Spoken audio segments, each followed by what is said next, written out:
All right, so you've got this Bible passage, right? 1 Samuel 28, and it's all about King Saul. You know, the first king of Israel, the guy who had it all and then lost it all.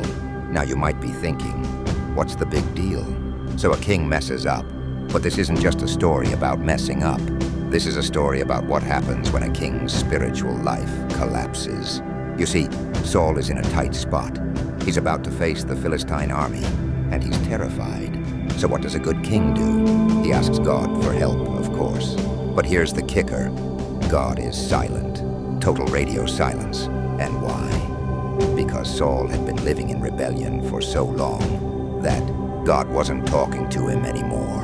It's like when your kid keeps ignoring you, and you finally just stop trying to have a conversation. So what's Saul's brilliant solution? He goes to a medium, a witch, the very people he himself had previously banned.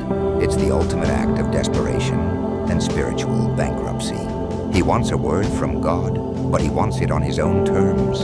He's demanding a sign when he should have been living in obedience. And what does he get for his trouble? A visit from the ghost of Samuel, who basically tells him he's doomed. It's not the word of comfort he was hoping for, is it? So why does any of this matter to us today? Because we're a lot like Saul, aren't we? We want God to speak to us and give us answers, but we're not always willing to listen when he tells us to be obedient. We want the easy way out. We want a word from God without having to walk with him. But here's the good news. Unlike Saul, we don't have to face God's silence. We have Jesus. He is the ultimate contrast to Saul. Saul's reign ended in despair and isolation. But Jesus chose obedience, even when it led to the cross, and because of his perfect obedience.